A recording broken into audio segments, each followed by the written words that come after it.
안녕하세요. 저는 부경대학교에서 학생들에게 경제학을 가르치고 있는 김종호라고 합니다. 오늘은 경제학과 시장에 대한 오해라는 제목으로 여러분과 함께 경제학에 대해서 짧게 이야기를 나눠보도록 하겠습니다. 경제학자의 입장에서 경제학이란 무엇이고 시장이 무엇인지에 대해서 여러분들이 일반적으로 알고 있는 것과 그 차이점을 중심으로 설명을 해보도록 하겠습니다. 먼저 여러분들 경제학 하면 뭐가 떠오르세요? 학생들에게 물어보면 주로 경제학하면 돈이 떠오른다는 얘기를 많이 합니다. 그리고 저에게 그런 질문들을 많이 해요. 어떤 주식을 사야 될까요? 투자는 어떻게 될까요? 어디 아파트를 사야 될까요? 환율은 어떻게 될까요? 왜냐하면 제가 경제학을 전공한 경제학자라는 걸 알기 때문입니다. 하지만 경제학은 단순히 돈이나 돈을 버는 방법에 대해서 공부를 하고 연구하는 학문이 아닙니다. 자, 다음 그림에 보시면 앞의 그림과 마찬가지로 경제학이 무엇을 생각하는지 아니면 뭘 다루는지에 대해서 개괄적으로 보여주고 있는데, 여기 보면은 그래프와 숫자들 그리고 돈이 그려져 있습니다. 하지만 경제학은 수학에 관한 학문도 아니고요, 돈에 관한 학문도 아닙니다. 여기 보시면 경제학이 어떤 학문인지에 대해서 인베스토피디아라는 곳에서 설명을 해주고 있는데요. 먼저 보시면 소셜 사이언스라고 되어 있습니다. 경제학은 사회과학입니다.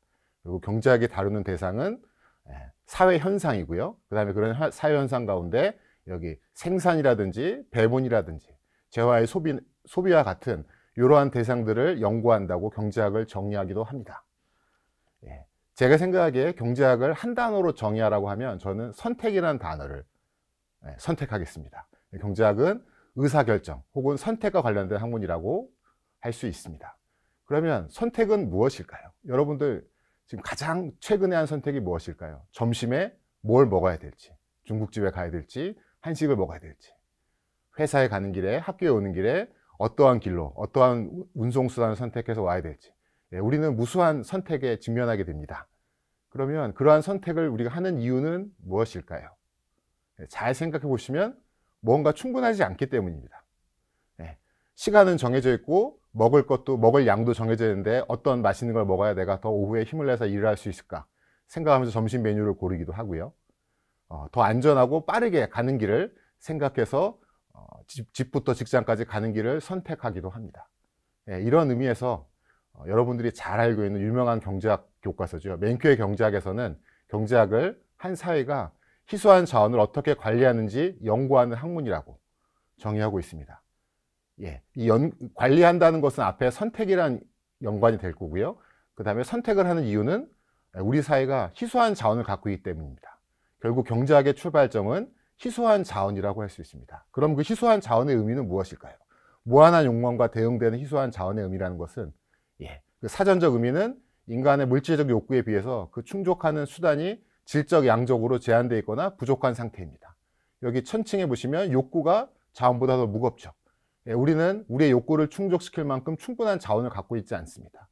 그렇기 때문에 우리는 어떤 선택을 해야 하는 것이죠. 그래서 결국 경제학은 무한한 욕망을 채우기 위해서 희소한 자원을 어떻게 사용할 것인가를 공부하는 학문입니다. 바꿔 말하면 욕망을 최대한 만족시키기 위해서 희소한 자원을 어떻게 배분할지 선택하는 것을 경제학은 다루고 공부하게 되고요. 그 선택하는 주체는 앞에 사회과학이라고 말씀드렸던 것처럼 개인이 될 수도 있고요, 기업이 될 수도 있고 정부나 국가 등이 될 수 있습니다. 이렇게 경제학이 어떠한 학문인지 희소한 자원 하에서 선택을 다루는, 가능한 욕망을 많이 채우기 위해서 어떠한 선택을 하는지를 공부하는 학문이라고 했는데요. 여기 보시면 재미난 경제학은 분야가 아주 다양합니다. 단순히 화폐, 금융시장만 다루는 것이 아니고요. 여기 보시면 제목이 The Ups and Downs of Toilet Etiquette이라고 되어 있는데요. 화장실 변기에 뚜껑을 세워놓는 게 좋은 것인지 눕혀놓는 게 좋은 것인지에 대해서 서구사에서는 오래전부터 논쟁이 있었습니다. 이 가디언 기사에 보면 최선의 방법은 원래 있는 대로 두는 것이다 라고 되어 있지만요, 또 어떤 경우에는 남녀가 같이 사용하는 그 변기의 뚜껑 같은 경우는 여성 중심으로 생각을 해서 내려오는 것이 더 낫다고 그것이 에티켓이라고 말하기도 합니다. 그런데 이 에티켓에 대한 답을 경제학자가 찾아주셨습니다. 그 최재필 교수님이라고 미국의 미시간 주립대학교에 계시는 경제학과 교수님이신데요. 예, 그거 어떤 것이 최선인지, 가장 효율적인 것인지에 대해서 그 화장실 변기를 세워놓는 게 좋은지 눕혀놓는 게 좋은지에 대해서 경제학적인 방법론을 이용해서 그 답을 찾아주셨습니다.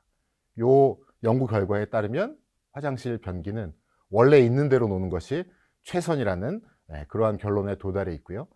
앞에 그 인용했던 그 기사에서도 원래 있는 것이 최선이라고 방금 보여줬던 그 그림 밑에 보면은 이전에 어떤 사람의 주장을 실어놓고 있습니다. 다음으로 우리 시장에 대해서 간략히 살펴보도록 하겠습니다. 시장이 무엇인지 뭐가 떠오르시나요? 제가 구글에서 시장을 치고 봤더니 이 시장의 그림들이 많이 나옵니다. 그리고 저는 부산에 살고 있기 때문에 부산의 국제시장 그림들을 찾아보았습니다. 우리가 일반적으로 알고 있는 시장, 여러분들은 어떤 이미지가 시장하면 떠오르시나요? 네이버의 어학사전에 보면 시장은 두 가지로 정의가 되어 있습니다. 여러 가지 상품을 사고 파는 일정한 장소. 이게 좁은 의미지만 우리가 알고 있는 그 물리적인 시장의 의미겠죠. 요거의 범위를 조금 넓히면 지금과 같이 오프라인뿐만 아니라 온라인에서도 상품이 거래되고 있기 때문에 상품으로서의 제한할 서비스의 거래가 이루어지는 추상적인 영역, 조금 넓은 의미의 시장이 되겠습니다. 근데 경제학자들이 시장이라고 하면 이런 물건이 거래되는 시장도 있지만 완전 경쟁 시장을 시장이라고 부르기도 합니다. 그럼 여러분들 완전 경쟁 시장은 무엇일까요? 완전 경쟁 시장은 다음 4가지 조건을 만족하는 시장이라고 경제학 교과서에 적혀져 있습니다. 첫 번째, 다수의 거래자들이 참여하고, 거래자들이라는 건 물건을 사는 사람과 파는 사람을 모두 포함하는 개념입니다. 그래서 많은 사람들이 있는 거죠. 얼마나 많은 게 많은 건지는 여기서 제가 직접적으로 논하지 않겠습니다. 많은 사람들이 사고 팔고요. 그 다음에 거래되는 물건은 동질적이라는 아주 강한 가정이 있습니다. 똑같다는 거죠. 그러니까 이 사람이 만들건 저 사람이 만들건 그 물건이 동일하기 때문에 사는 사람 입장에서는 어떤 것을 사도 상관이 없고 무차별하다, 그런 의미로 해석이 되겠습니다. 그리고 거래자들이 상품의 가격이나 품질 등에 대해서 완전한 정보를 가지고 있고요. 그 다음에 시장에 들어오고 나가는 것이 자유로운 이러한 시장을 완전 경쟁 시장이라고 합니다. 사실 이 완전 경쟁 시장은 경제학자들이 생각하는 이상향입니다. 가고 싶어 하는 곳이죠. 왜 가고 싶어 하는지는 조금 뒤에 이야기를 하고요. 하지만 이상향이라는 건 바꿔 말하면 갈 수 없거나 가기 힘든 곳일 수도 있습니다.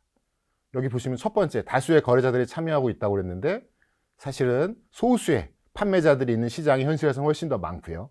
그 다음에 여러 공급자들이, 판매자들이 판매하는 상품 같은 경우는, 재화 같은 경우는 다른 경우가 많습니다. 차별화되는 경우가 많기 때문에 상품이 동질적이라는 가정도, 동질적인 상품을 찾는 것도 현실에서는 어려운 일입니다. 그리고 뒤에 있는 정보가 완전하다든지 시장에 자유롭게 들어갈 수 있다는 가정 역시 그렇게 호락호락한 가정은 아닙니다.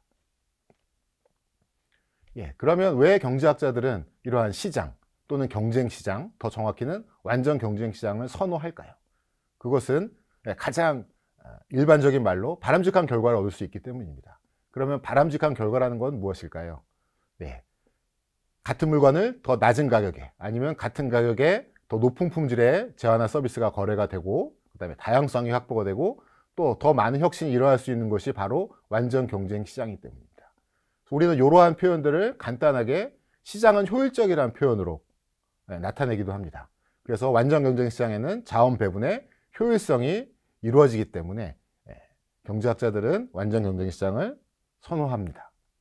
자, 그래서 완전 경쟁 시장에서 그 특징을 경제학 콘서트라는 유명한 책이죠. 팀 하트포트가 지은 경제학 콘서트에서 완전 경쟁 시장의 균형에서는 이러한 4가지 right이 이루어진다고 했습니다. 그래서 첫 번째, 기업들이 올바른 방법으로 물건을 만든다. 이거는 가장 싸게 만든다는 거죠. 싸게 만들기 위해서 노력하고 혁신적인 활동을 계속 하게 되는 것입니다. 완전 경쟁 시장에서는. 그리고 올바른 물건을 만든다. 이 올바른 건 시장에서 필요로 하는, 사람들이 필요로 하는 물건을 만든다는 의미고요. 그 다음에 물건이 올바른 비율로 만들어진다. 필요한 만큼 만들어진다는 거죠. 너무 많이 만들어지지도 않고 적게 만들어지지도 않고 필요한 만큼 필요한 물건이 만들어지고 물건이 올바른 사람에게 간다. 이 올바른 사람이라는 건 그 물건을 가장 필요로 하는 사람이라고 생각하면 되겠습니다. 이 똑같은 이야기를 맨큐의 경제학 책에 보면 다음과 같이 설명하고 있습니다. 자유로운 시장은 공급된 재화를 지불 용의가 가장 큰 소비자에게 배분되도록 한다. 여기서 지불 용의라는 것은 소비자들이 느끼는 그 재화의 가치라고 생각하시면 되겠습니다. 그래서 가장 필요로 하는 사람들에게 그 재화가 가고요. 판매가 되고, 그 다음에 자유로운 시장에서는 생산비가 가장 저렴한 생산자에게 수요가 배분된다. 누가 물건을 만드느냐, 그 물건을 가장 잘 만들 수 있는 사람, 올바른 방법으로 가장 저렴하게 만들 수 있는 사람이 물건을 만들고, 그 사람들이 만든 동질적인 재화가 소비자에게 판매된다고 이렇게 생각하시면 되겠습니다. 자, 그러면 우리는 왜 시장에서 물건을 구매할까요? 누가 시장에 가서 물건을 사라고 하지 않아도 자발적으로 물건을 구매합니다. 커피를 사 마실 수도 있고요. 아까 말씀드렸던 것처럼 점심을 나가 사 먹을 수도 있습니다. 그럼 우리는 왜 시장에서 물건을 살까요? 그것은 우리가 누리는 가치보다 우리가 지불한 금액이 작기 때문에 그 두 개의 차이만큼의 순이득을 얻을 수 있기 때문입니다. 반대로 왜 사람들이 시장에서 물건을 판매하려고 할까요?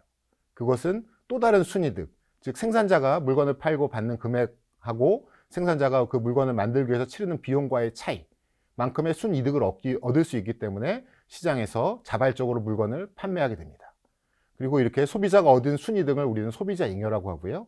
생산자가 얻은 순이득을 생산자 잉여라고 하는데, 요 소비자 잉여와 생산자 잉여를 합한 그 개념을 총잉여라고 합니다. 그래서 앞에 말씀드렸던 시장이 효율적이다, 자원 배분에 있어서 효율적이라 하는 것은 결과적으로 이 총잉여, 결국 시장에서 자발적으로 참여한 소비자의 순이득과 생산자의 순이득이 가장 커지는 게 완전 경쟁 시장에서이기 때문입니다.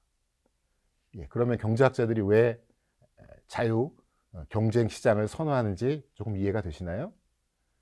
결과적으로 정리를 해보면 시장은 잘 작동한다, 효율적이다 하는 그 판단 기준이 총잉여, 즉 개인이 아닌 우리라는 것입니다. 사실은 이 자유 경쟁 시장에서는 개인의 자발적 참여를 강조하기 때문에 이것이 때로는 자유 방임과 혼용되기도 하고 나만을 생각하는 그러한 제도라고 생각할 수 있지만, 결국 시장이 활성화되고 경제학자들이 시장을 더 경쟁적으로 만들려고 하는 것은 우리 모두가 시장에 참여한 물건을 사는 사람과 물건을 파는 사람의 순이득이 극대화될 수 있기 때문에 결국 우리라는 기준에 있어서 시장의 성과가 판단된다는 것을 여러분들이 꼭 기억해 주시기 바랍니다. 2002년에 개봉한 뷰티풀 마인드라는 영화입니다. 그 노벨 경제학상을 받은 존 내시의 일대기를 그린 영화인데요. 이 영화에 보면은 그 중간 장면에 이러한 표현이 나옵니다. 경쟁에서는 개인의 욕망이 공공의 선에 기여한다. 결국 개인이 자기를 위해서 최선을 다하면 경쟁 시장에서는 사회에서 가장 바람직한 결과가 얻을 수 있다는 거죠. 또 다른 말로는 아래 그 최선의 결과는 언제 나오냐 하면 그 안에 있는 사람들이 자신을 위해서 일할 때 최선의 결과를 얻을 수 있다. 결국 시장의 효율성이 달성된다. 아니면 시장에 참여한 사람들의 잉여가 극대화된다는 이런 의미를 꼭 기억해 주시기 바랍니다. 그리고 이제부터는 이 시장의 한계점에 대해서 간략히 살펴볼 텐데요. 시장은 앞에 말씀드렸던 것처럼 희소한 자원을 배분하고 관리하는 여러 가지 방법 중에 하나입니다. 그런데 이것이 최선은 아니어도 차선책은 될 수 있다는 거죠. 어떤 기준에서? 수많은 개인들이 자발성에 기초하고 있고요. 그 다음에 높은 효율성을 얻을 수 있어서 결국 희소성을 관리하는데 가장 매력적이고 최적의 사회적 제도라고 할 수 있습니다. 하지만 경제학이 시장의 기능과 작동 방식에 우선적 관심을 갖지만 시장 자체를 정당화하는 학문은 아니라는 것을 기억해 주시고요. 그 다음에 시장이 효율적인 자원 배분의 도구이지만, 기구이지만 늘 시장이 잘 작동하는 것은 아니고 그러한 시장의 실패를 보완하기 위해서 정부가 개입할 수 있다는 것도 여러분들 꼭 기억해 주시기 바랍니다. 결과적으로 자유시장은 자유방임에 기반하지 않는 것이라는 것이고요. 그 다음에 중요한 것은 경쟁이 공정해야 되는 거고, 그를 위해서 정부는 경기 규칙을 세우고 이를 엄정하게 집행해서 행위자들의 책임을 분명히 할 필요가 있다는 것도 여러분들이 꼭 기억해 주시기 바랍니다. 그리고 마지막으로 경쟁을 도입한다는 것이 효율성을 담보하지 않는다는 것도 기억해 주시기 바랍니다. 그냥 시장에 경쟁을 도입하면 효율성이 달성된다, 그렇지 않습니다. 경쟁을 도입해도 사실은 실제로 완전 경쟁이 달성하지 않고 소수의 기업들이 시장을 지배하는, 그래서 시장 지배를 행사하는 과점 시장이 되는 경우도 현실에서 많이 볼 수 있고요. 그 다음에 시장의 기능이 도입이 시장 자체나 기업이 목적이 되는 것이 아니고 결국 그 시장의 성과의 판단 기준이 우리라고 말씀드리는 것처럼 사회와 사람이 목적이 되고 수단에 대해서는 안 된다는 것도 여러분들 꼭 기억해 주시기 바랍니다. 오늘 짧은 시간이지만 경제학이 무엇인지, 그리고 시장, 경쟁 시장이 무엇인지 살펴보았습니다. 여러분들, 네, 요 마지막 내용 한번 확인해 보시고요. 네, 경제학은 돈에 관한 학문이 아니고 희소한 자원 하에서 사람들이 더 많은 욕망을 얻기 위해서 어떠한 선택을 하는지, 자원을 어떻게 배분하는지 공부하는 학문이고요. 그 다음에 경쟁 시장이라는 것은 희소한 자원을 배분하는 여러 가지 방법 중에 하나인데, 이것이 잘 작동하는 이유는 개인의 자발성에 기초하고 있고 또 높은 효율성을 얻을 수 있기 때문이라는 점. 하지만 시장 기능을 도입한다고 해도 효율성이 담보되거나 담보되지 않고, 그 다음에 시장과 기업이 목적이 되고 사람이나 사회가 수단이 되는 것을 의미하지 않는다는 것, 그리고 시장 기능을 도입함에 있어서 엄격한 규칙의 적용이 선행되어야 한다는 점은 꼭 기억해 주시기 바랍니다. 네, 감사합니다.